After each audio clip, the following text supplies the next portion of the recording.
In this episode, I'm going to talk about the Athen Spark Bloods and the Miller Gangsta Bloods and their rivalries with other Crip hoods. The Athen Spark Bloods history dates back over 40 years, which they started as the Athen Spark Boys before becoming Bloods and joining the Blood Alliance. The Athen Sparks are allies with other hoods like the Miller Gangsta Bloods and the Denver Lane Bloods.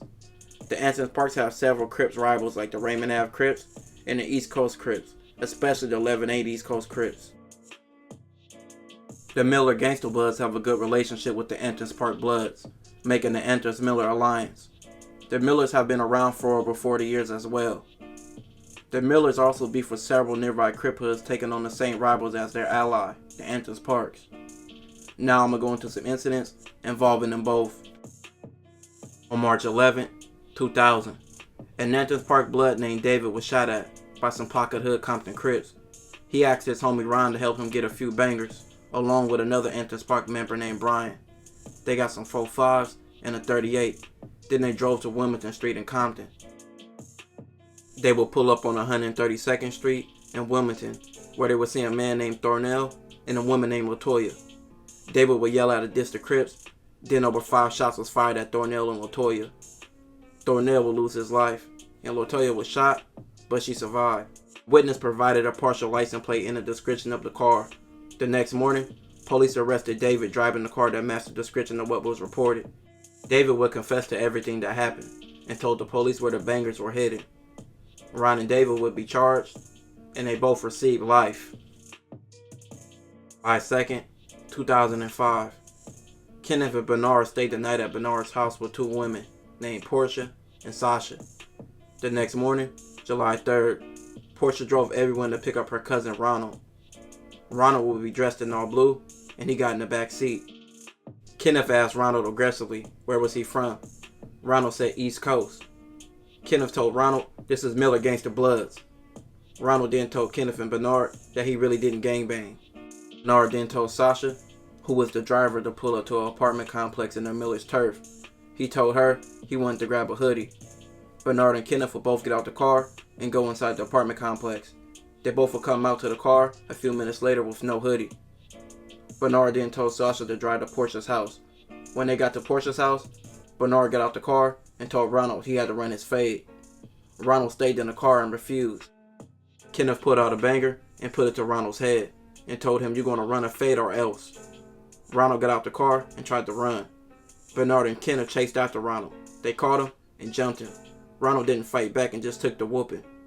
Ronald would try to run again, but by this time, Bernard had the banger and shot Ronald, who was 3 feet away.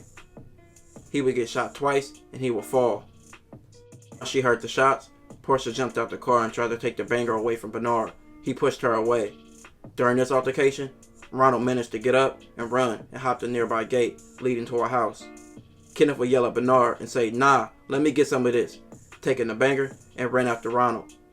He shot him 3 more times, which Ronald would lose his life. Kenneth and Bernard then fled on foot. Portia would tell police at the scene what happened. She said that Ronald banged on Kenneth and Bernard first, but also explained the events of Kenneth and Bernard going forward after that point. Kenneth and Bernard will both be charged with the shooting, but they are both eligible for parole in the near future. August 15, 2010. Christopher will lose his life. He was a known Athen Park member. Christopher and Arnold, both from Athen Park, went to Raymond Ave Crips turf on a mission. They would see some Raymonds out, and they would yell out, Shotgun Crip, another hood that beats with the Raymonds. Then they would begin shooting at the Raymonds. During the process, Arnold accidentally shot Christopher, taking his life. A witness named CJ would just arrive with his family at his home on Berendo Avenue, where he seen Raymonds hanging out. He would see 2 unfamiliar men walking in the neighborhood, didn't hear gunshots, but only seen 1 man running back. Arnold would be picked up soon after. He would get a police 3 different stories. Arnold would first say him and Christopher were in the area because Christopher was going to see a girl. In his second account, he would say Christopher hopped out and yelled Shotgun Crip and began shooting. He would say he didn't do anything but just watched. In his third account, he said he shot but wasn't shooting at anybody. He also said the Raymonds were shooting back. Arnold was later proven the one who shot Christopher and picked out as shooting at the Raymonds. Arnold received 15 years to life. August 9th, 2015. A dark-colored BMW would be posted outside of George Washington Carver Park. They would see Eugene, who was from the area, Carver Park, Compton, Crips. The people from the BMW would yell out Miller and Athens Park blood at Eugene. Eugene responded by shooting at the BMW. It would be several witnesses at the park, and Eugene's phone would be tracked to being at the park. Eugene would be seen getting into a van chasing after the BMW, which skirted off fleeing the park. The whole thing would be captured on a nearby camera. Eugene would be later picked up and he would admit to the shooting and being a part of the Carver Parks, but he would say the shooting was in self-defense. Eugene would say that Athens Parks and the Millers were blood rivals who took out a few of his friends from Carver Park. So once he heard that a BMW full of Bloods was at the park, he knew he had to protect himself. While at the park, he said he heard someone yell out both hoods, and he believed people in the BMW were going to do something to him, so he shot for his own safety. While witnesses, camera footage showing him chasing the Bloods, and text messages from his phone with other Carver Parks talking about what he did, proved it wasn't self-defense. Eugene will receive life for the shooting. April 23rd, 2017. A man named Kai was shot while walking.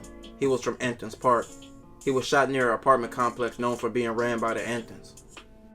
Kai's cousin Daniel will find out and tell other Athens Park members to meet in the apartments. The apartments had several cameras and showed Athens Park members gathering in the parking lot. By night, police will hear a retaliation, and they will go to the apartments around 8:30 and talk to over 18 men to defuse the situation. By 8:55, the police will leave. By 8:57, Daniel will leave the apartments in the Audi. Two Athens Park members, Deshaun and Ricardo, will leave in a different car at 9:17.